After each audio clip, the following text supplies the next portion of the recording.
خاندان نہ توڑنا، ازدواجی زندگی نہ توڑنا، سماجی رابطے نہ توڑنا، صلہ رحمی نہ توڑنا، امت میں شگاف نہ ڈالنا، دین کے اندر نہ شگاف نہ ڈالنا، توڑ پھوڑ نہ کرنا. اور پھر وہ رابطہ جو آپ کا نبی کے ساتھ ہونا چاہیے، اور وہ رابطہ اسی آیت کے اندر ہے کہ وہ رابطہ جو دیگر آیات بھی اس مضمون کی ہیں، وہ رابطہ جو آپ کا اللہ کے ساتھ ہو، وہ رابطہ جو آپ کا اللہ کے رسول کے ساتھ ہو، وہ رابطہ جو آپ کا اولی الامر اور امام کے ساتھ ہو، اس رابطے کو نہیں توڑنا. وہاں بھی شقاق مت آنے دینا، وہاں بھی شقاق نہ ہو. وَمَن يُشَاقِقِ الرَّسُولَ مِن بَعْدِ مَا تَبَيَّنَ لَهُ الْهُدَىٰ، اور جس نے بھی شقاق کیا، جدائی اختیار کی، علیحدگی اختیار کی رسول اللہ سے، اور علیحدہ ہو کر رسول اللہ کے مقابلے میں آیا، رسول اللہ کی دشمنی رسول اللہ کے ساتھ اختیار کی، عداوت رسول اللہ کے ساتھ جس نے شروع کر دی، من بعد ما تبین له الهدى ويتبع غیر سبیل المؤمنین نولہ، اگر کسی نے رسول اللہ کے سے شقاق کیا، رسول اللہ کو چھوڑ دیا، راہ رسول کو چھوڑ دیا، دین رسول کو چھوڑ دیا، اور رسول اللہ کے جانشین کو چھوڑ دیا، رسول اللہ کی آل کو چھوڑ دیا، رسول اللہ کے خاندان کو جس نے چھوڑ دیا، جس نے بھی شقاق کیا رسول سے، پھر اللہ کیا کرے گا اس شقاق ڈالنے والے، اس افتراق ڈالنے والے کو؟ نولہ،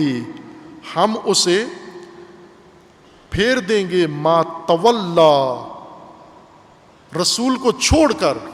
جدھر جائے گا، جس طاغوت کے ساتھ جائے گا، جس گمراہ کے ساتھ جائے گا، جس گمراہ راہ پر جائے گا، جس گمراہ مذہب و مسلک میں جائے گا،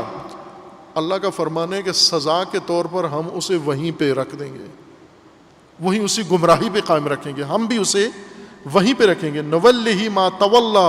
ونصلہ جہنم، زندگی میں رسول اللہ کو چھوڑ کر جہاں جائے گا، جس طاغوت کے ساتھ، ہم اسی طاغوت کے ساتھ اس کو باندھ دیں گے، اور یہ مرنے تک اس کے ساتھ رہے گا، اس کو توبہ کی بھی توفیق نصیب نہیں ہوگی، اور پھر آخرت میں یہ جہنم میں جائے گا. آیہ دیگر کے اندر ہے کہ جو اللہ کے ساتھ شقاق کرتا ہے، یہ بھی جرم ہے، خدا سے بھی شقاق نہیں کرنا. افتراق اور انشقاق منع ہے، جرم ہے، گناہ ہے. اس کی سزا بھی ہے. جو اگر جیسے بعض لوگ ہیں شادیاں توڑنے میں لگے ہوئے ہیں، ازدواجی زندگیاں توڑنے میں لگے ہوئے ہیں،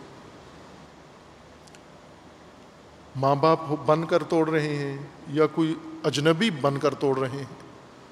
جادو کے ذریعے توڑ رہے ہیں، چغلیوں کے ذریعے توڑ رہے ہیں، پیغام رسانی سے توڑ رہے ہیں، مجرم ہیں، جرم ہیں.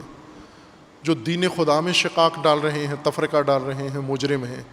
جو امت کے اندر شقاق و تفرقہ ڈال رہے ہیں، مجرم ہیں. جو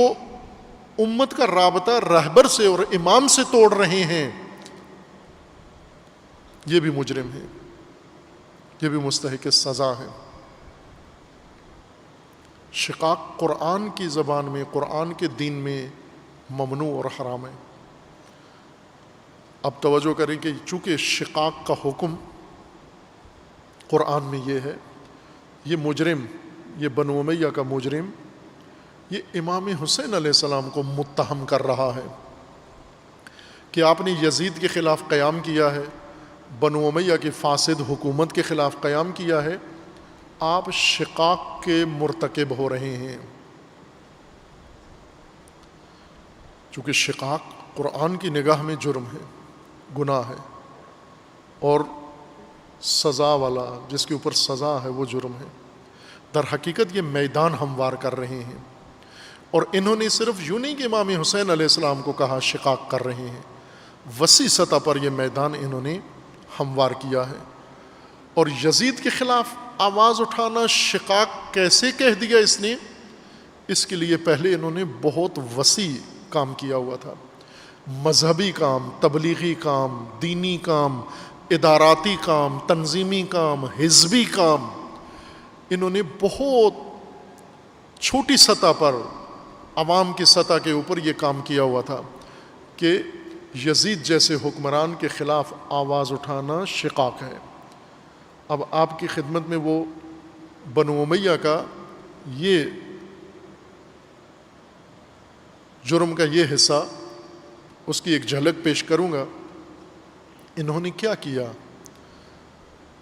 فاسد حکمرانوں یعنی اپنی حکومت کے لیے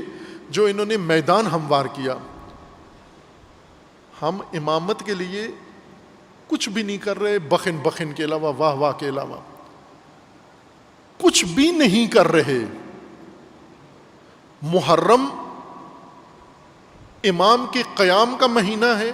اور ہم محرم کی پوری فرصتیں، لاکھوں مجلسیں ہوں گی اور ملینز گھنٹے گفتگو ہوگی اور کروڑوں لوگ ان مجالس کے اندر شریک ہوں گے اور ان سے استفادہ کریں گے،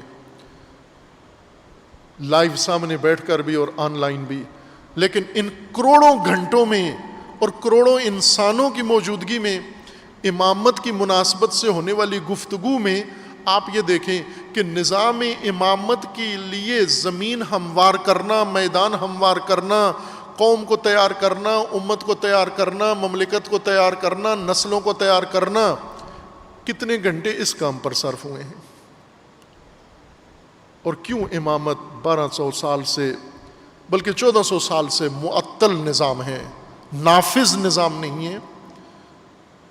اس لیے کہ امامت کے پیروکار یہ فریضہ بھول گئے ہیں کہ ہم نے امامت کے لیے جو میدان ہموار کرنا ہے، جو زمینہ سازی کرنی ہے، وہ ہمارے فرائض واجبات میں سے ہے۔ اور اگر اور کوئی وقت نہ نکالتے، یہی مجالس کا ہی وقت مختص کر دیتے، ساری مجالس نہ صحیح، آپ ان کو تقسیم کر لیں، آدھی مجالس رسومات میں گزاریں اور آدھی مجالس امامت کے لیے میدان ہموار کرنے میں اگر گزاریں، تو یقین جان لیں کہ بہت کم عرصے میں آپ نے دیکھا کہ بنو امیہ کی حکومت کے لیے 0% امکان تھا، 1% بھی امکان نہیں تھا، -1% بھی بنو امیہ کی حکومت کے لیے رسول اللہ کے عہد میں امکان نہیں تھا۔ بالکل پٹا ہوا طبقہ، منکوب طبقہ اور سرنگون طبقہ، انہوں نے اس فضا میں جب ان کے لیے بالکل ہر چیز 0 تھی، انہوں نے اپنی حکومت کے لیے میدان ہموار کرنا شروع کیا۔ سیاسی طور پر، نظریاتی طور پر، سماجی طور پر، عوامی طور پر، ہر پہلو سے، ہر میدان میں جا کر انہوں نے اپنے لیے میدان ہموار کیا۔ یہ داستان جاننا آپ کے لیے ضروری ہے عزیزان من، کہ جب یہ حکومت کر کے 40 سال کی ان کے بانی کی حکومت کے بعد اب اس کا نالائق پلید بیٹا اس کو حکومت دے کے جا رہا ہے، اور امام حسین علیہ السلام، امام وقت، حجت خدا، پاکیزہ ترین ہستی روئے زمین پر اس فاسد حکمران کے خلاف قیام کرتی ہے، اور کروڑوں مسلمان موجود ہیں، ان میں سے کوئی بھی، نہ کوئی طبقہ، نہ کوئی فرد، نہ کوئی عالم، نہ غیر عالم تیار نہیں ہوتا امام کا ساتھ دینے کے لیے۔ وجہ کیا تھی؟